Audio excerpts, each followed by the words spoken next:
Hello friends, learning spot के online platform पे आप सभी का बहुत बहुत स्वागत है। हमारे कोचिंग संस्थान लर्निंग स्पॉट में यूपी पुलिस बैच लॉन्च किया है अभी, जिसमें 5 घंटे लाइव क्लासेस आपको मिलेंगी।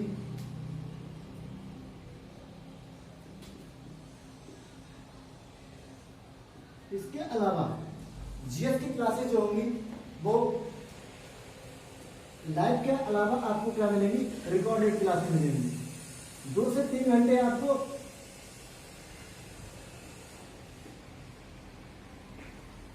रिकॉर्डेड क्लासेस मिलेंगी। 2 से 3 घंटे, 5 घंटे आपको क्या होंगी, लाइव क्लासेस होंगी, जिसमें मैं खुद आपको मैथ का सारा पोर्शन करा रहा हूँ। मैथ्स का जो भी होगा सारा पोर्शन मैं आपको करा रहा हूँ। एकदम बेसिक से सारी चीजें मैं करा रहा हूँ। तो आज मैं मैथ्स में पहले ही टॉपिक नंबर सिस्टम की शुरुआत कर रहा हूँ। नंबर सिस्टम में हम हर एक चीज को ऐसे समझेंगे, बिल्कुल जीरो से, और बहुत बारीकियों से इन चीजों को समझ रहे होंगे हम। तो चलिए आज शुरुआत करते हैं नंबर सिस्टम की और अपने इस मिशन को पूरा करते हैं।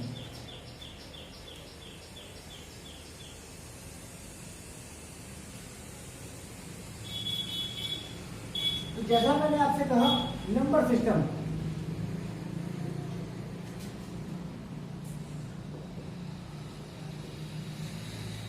एक बहुत ही अहम चैप्टर है। नंबर सिस्टम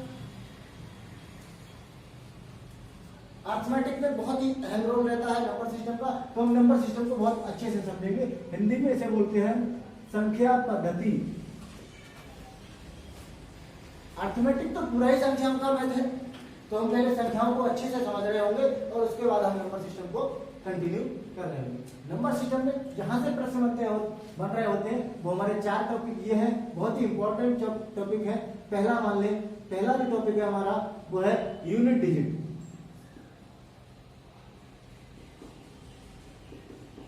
इकाई अंक, सभी परीक्षाओं में इकाई अंक से प्रश्न बन रहे होते हैं, तो हम इकाई अंक को सॉल्व कर रहे होंगे और बहुत अच्छे से इकाई अंक को समझेंगे। इससे बहुत सारे प्रश्न भी करेंगे। दूसरा जो टॉपिक रहेगा हमारा वो रहेगा नंबर ऑफ जीरोस का, शून्यों की संख्या।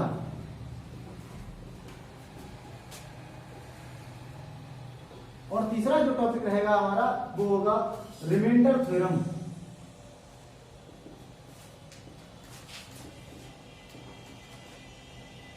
रिमाइंडर थ्योरम, शेषफल प्रमेय।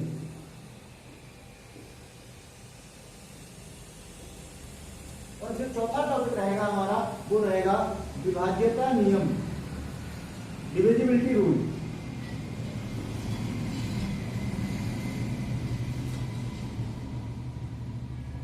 विभाज्यता नियम। इन 4 ही टॉपिकों में हमारा नंबर सिस्टम समाप्त नहीं हो रहा होता है। इसके अलावा भी नंबर सिस्टम में बहुत टाइप के प्रश्न रह जाते हैं, जैसे पशुओं से है, पक्षियों से है, सिर पैर के क्वेश्चन है। तो उनके लिए हम 5वां जो टॉपिक रहेगा हमारा मिसलीनियस। मिसलीनियस में अन्य सभी, इसको हम बोलते हैं विविध। बाकी जो प्रकार बचेंगे वो हम मिसलेनियस टाइप में सभी सॉर्ट आउट कर रहे होंगे। तो चलिए आज मैं पहले टॉपिक से शुरुआत कर रहा हूँ, यूनिट डिजिट। इकाई अंक पढ़ने के लिए हमें संख्याओं को पढ़ना जरूरी होता है। जैसे मैं कोई एक संख्या लिखूं, 5 4 8 7 9 3 6, मैंने एक संख्या लिखी। अगर हम इसके स्थानों की बात करें तो ये जो स्थान होगा ये इकाई का स्थान होगा, ये दहाई का स्थान होगा, ये सैकड़ा का स्थान होगा और ये 1000 का स्थान होगा। इसको 10,000 बोल रहे होंगे हम, और इसको लाख बोल रहे होंगे, और इसको 10 लाख बोल रहे होंगे। तो हमें इन सभी स्थानों के बारे में नहीं जानना है, हमें जानना है अपने इकाई के अंक के बारे में। हमें जानना है इकाई के अंक के बारे में। तो इकाई के अंक को समझने से पहले एक और जरूरी चीज है, पहले उसको थोड़ा समझ लेते हैं, उसके बाद हम इकाई अंक को पढ़ रहे हैं। इकाई अंक समझने के लिए हमें स्थानीय मान और जातीय मान, इन दोनों चीजों को समझना भी बहुत जरूरी है। तो हम पहले क्या करते हैं, स्थानीय मान और जातीय मान समझ लेते हैं। जैसे मैं कोई एक संख्या लिखी, जैसे मैं एक संख्या लिखी, मैंने एक संख्या लिखी 53879। अब मैं आपसे कहूं कि इसमें जो 7 नंबर डिजिट है, हमारी डिजिट है 7, संख्या 7 है, इसका फेस वैल्यू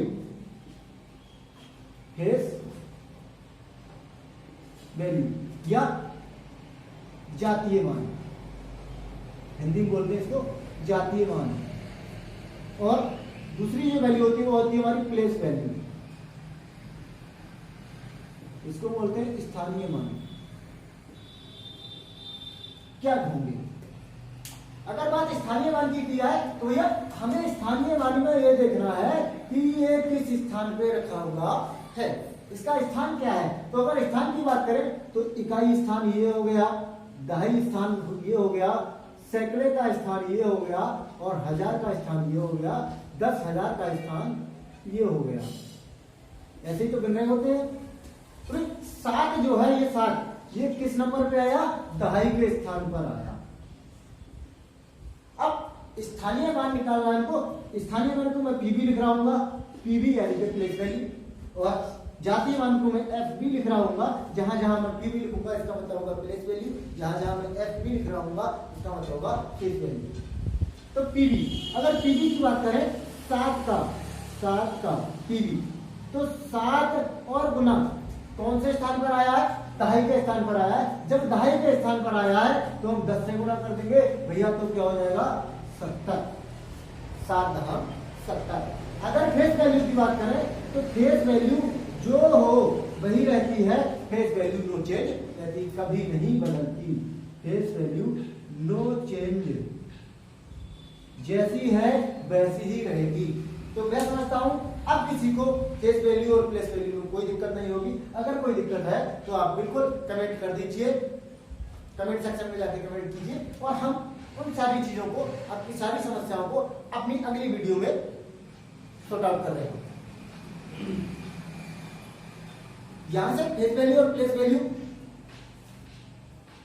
कंफर्म होता है। आगे बात करें, यहां से फेस वैल्यू और प्लेस वैल्यू से कुछ सवाल भी बने होते हैं, कैसे बनेगी? जैसे इसी संख्या की बात करें 5, 3, 8, 7, 9, यहां से प्रश्न ऐसे बन रहा होगा कि 7 के, यहां लिखा होगा 5, 3, 8, 7, 9 में 7 के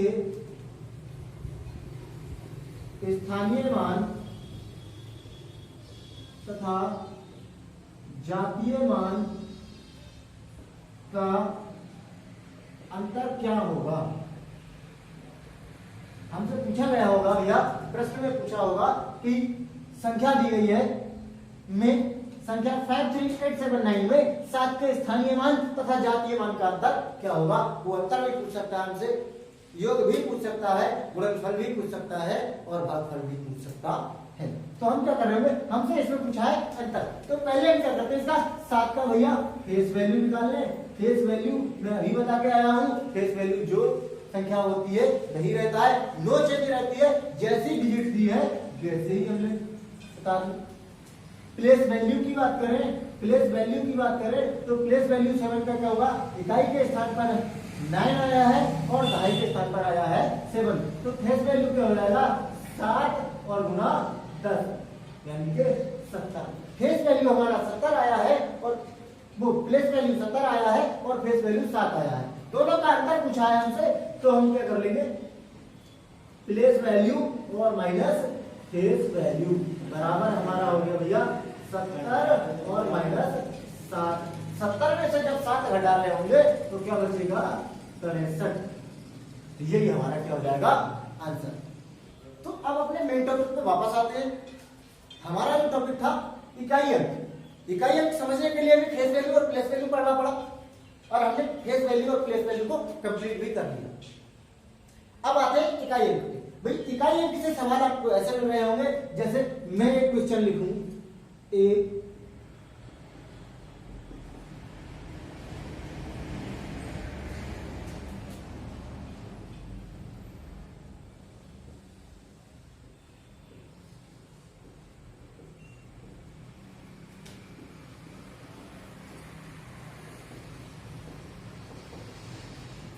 देखिए क्वेश्चन में लिखा है 1 गुना 2 गुना 3 गुना 4 गुना 5 गुना 6 और ऐसे ही मल्टीपल करके दिया है 20 तक। कह रहे हैं में इकाई अंक क्या होगा। भैया हमें इस प्रश्न का इकाई अंक निकालना है, तो बताना है इसका इकाई अंक क्या होगा। जब भी चीजें गुणनफल में दी गई हो तो हम ऐसे प्रश्नों में क्या कर रहे होंगे। देखिए 1 गुनी 2, 1 की 2 से गुना करेंगे 2 मिलेगा। अब 2 की 3 से गुना करेंगे तो क्या मिलेगा, 6 मिलेगा। 6 की 4 से गुना करेंगे 24 मिलेगा। हम 24 पूरा ना लिख के केवल इकाई का अंक लिख रहे होंगे। कितना हो गया, 24 का 4। और भैया 4 की जब 5 में गुना कर रहे होंगे तो क्या मिलेगा, 20। 20 का इकाई अंक हमारा 0 होगा। और 0 की जब 6 से गुना कर रहे होंगे तो 0 मिलेगा। ऐसे आगे 7 होगा, 7 की 0 से गुना कर रहे होंगे 0 मिलेगा। अब आगे चाहे जो भी संख्या हो, सारी संख्याओं में 0 से गुना करने पर 0 ही मिल रहा होगा, तो हमारी संख्या का इकाई अंक क्या हो जाएगा, 0। ऐसे एक और प्रश्न लेते हैं। हमारा प्रश्न है 81 गुना 82 गुना 83 गुना 84 गुना ... गुना 99 में यूनिट डिजिट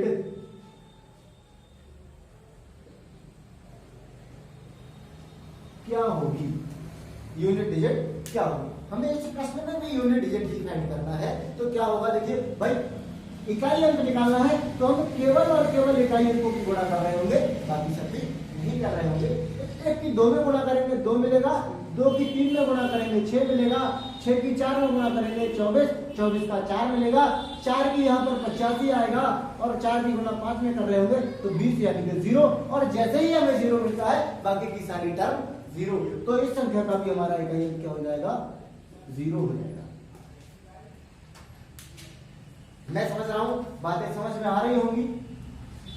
एक अगले प्रश्न की तरफ चलते हैं, दूसरे टाइप के प्रश्न की तरफ चलते हैं। भाई दूसरा जो टाइप का हमारा प्रश्न होगा, सिंगल डिजिट में हमने प्रश्नों को पढ़ा। अब बात करते हैं हम इसकी, ऐसा कोई भी प्रश्न हो सभी में यही प्रोसेस रहेगा। अब आते हैं हम घात वाले प्रश्नों में। घात वाले प्रश्नों में इकाई अंक ज्ञात करना। घात वाले प्रश्नों में इकाई अंक ज्ञात करना। तो घात वाले प्रश्नों में हम कैसे इकाई अंक ज्ञात कर रहे होंगे। घात के प्रश्नों को पहले हम घात और बेस समझेंगे, घात क्या होता है और बेस क्या होता है। देखिए क्या है, मैं एक प्रश्न लिखूं 19 की पावर 144। मैंने एक प्रश्न लिखा कि भैया 19 की पावर 144, तो ये जो होगा ये, इसको मैंने बोला पावर। अंग्रेजी में पावर बोल रहे होते हैं और हिंदी में बोलते हैं इसको घात। ये जो होगा हमारा 19, इसको हम बोलते हैं बेस या आधार संख्या। बेस या आधार संख्या।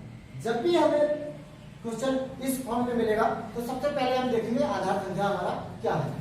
आधार संख्या में इसका रूल 1, घात के प्रश्नों का रूल जो 1 है, पहला रूल क्या है, यदि आधार संख्या में इकाई अंक 0, 1, 5, 6 में से कोई भी हो तो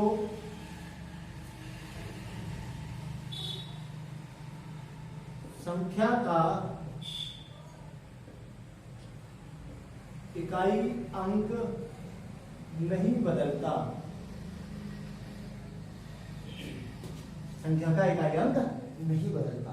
मैंने लिखा रूल नंबर 1, यदि आधार संख्या में इकाई अंक 0, 1 हो, 5 हो या 6 में से कोई भी हो, इनमें से अगर कोई भी आधार संख्या का इकाई अंक मिलता है तो संख्या का इकाई अंक नहीं बदलता, पावर चाहे जितनी भी हो, पावर चाहे पावर की पावर क्यों ना हो। मैं लिखूं, एक प्रश्न लिख रहा हूं, जैसे 6 की पावर 36 और इसकी भी पावर 36 और इसकी भी पावर 32 और इसकी पावर 36, कितनी भी पावर क्यों ना चढ़ा दे, 1000 टर्म में क्यों ना चढ़ा दे पावर की, इसमें पावर नो चेंज रहती है, क्योंकि हमारा पहला रूल फॉलो कर रहा है 0, 1, 5 और 6। मैं अभी बता के आया हूं आधार संख्या कौन सी है हमारी, ये वाली आधार संख्या है, और ये सब क्या है इसकी घाते, ये सब क्या है इसकी घाते।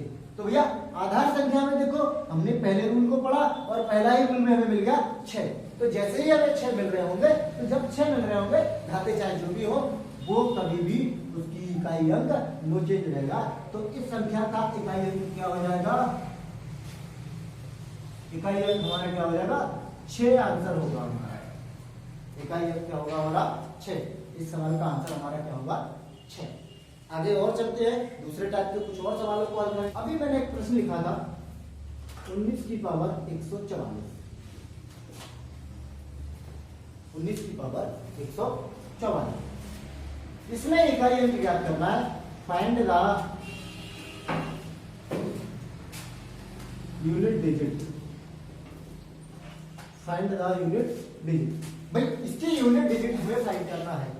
मैंने अभी आपको यह फॉर्मूला बताया कि अगर आधार संख्या में 0 मिल जाए, 1 मिल जाए, 5 मिल जाए या फिर 6 मिल जाए इकाई का अंक, तो संख्या की पावर चाहे जो भी हो, इकाई अंक नो चेंज रहता है, वही रहता है जो कि बेस का होता है। लेकिन इसमें ना तो 0 मिला, ना 1 मिला, ना 5 मिला और ना ही 6 मिला, तब क्या कर रहे होंगे, पावर बड़ी बड़ी भी हो सकती है, अभी बड़ी पावरों को भी सॉल्व कर रहे हैं। तो यहां से हम क्या करेंगे, जब भी ऐसी कंडीशन में मिले तो हम सबसे पहले इसको क्या करते हैं, थोड़ा इसको सॉर्ट आउट कर लेते हैं। यहां से इसका केवल इकाई का अंक उतार लेंगे, यहां से हम हो जाएगा 9। इधर से हमें मिलेगा 144, 9 की पावर 144 लिख सकते हैं। हमें केवल इकाई के अंक की जरूरत है, तो हम यहाँ से क्या लिखेंगे इकाई का अंक। जब इतनी बड़ी पावर है, इसको हम क्या कर लेंगे भैया, 9 की पावर 144 का मतलब क्या है, 9 की 144 बार गुना कर दी। पावर का मतलब होता है 9 की 144 बार गुना करना। तो 144 बार गुना तो नहीं कर सकते, तो इसको हम क्या कर लेंगे भैया, थोड़ा शॉर्ट कर लेंगे। शॉर्ट करने के लिए हम क्या कर लेंगे, 4 से भाग कर लेंगे। 4 की विभाज्यता का नियम सबको पता होगा। 4 की विभाज्यता का नियम क्या होता है, अंत के 2 अंक देख लेते हैं, अगर 4 से विभाजित है तो संख्या विभाजित होगी, और अंत के 2 अंक 4 से विभाजित नहीं है तो संख्या हमारी विभाजित नहीं होगी। 4 से भाग करें तो 4 एकम 4 और 4 एकम 4, पूरी विभाजित। रिमाइंडर क्या बचा, रिमाइंडर बचा 0, रिमाइंडर शेष बचता है हमारे पास 0। जब भी रिमाइंडर 0 शेष आता है तो 9 की पावर शेष अगर रिमाइंडर जो है 0 आता है तो पावर 4 चढ़ा रहे होते हैं, और रिमाइंडर 0 के अलावा 1 आ जाए, 2 आ जाए और 3 आ जाए, तो हम क्या कर रहे होते हैं भैया, पावर जो रिमाइंडर बचेगा वही लिख रहे होते हैं। अगर रिमाइंडर 0 आता है तो पावर 0 की जगह कितनी लिख रहे होते हैं, 4 लिख रहे होते हैं। तो हमने 9 की पावर 4 कर लिया। अब आसान हो गया, 9 गुना 9 गुना 9 और गुना 9। अब तो आसान हो गया, कितना आसान हो गया, देखिए 9 ने 81 और 81 का 1 ने 9 हो गए 9, 9 ने 81 और 81 का 1, तो भैया हमारा यूनिट डिजिट क्या आ गया, 1 आ गया। कितना आसान है। और प्रश्नों की तरफ चल रहे होते हैं, जैसे लिखा 3 की पावर 126, क्वेश्चन हमारा ये है, में यूनिट डिजिट फाइंड कीजिए। 3 की पावर 126 में हमें यूनिट डिजिट फाइंड करना है। तो देखिए क्या है, सबसे पहले बेस देख रहे होते हैं, आधार संख्या देख रहे होते हैं।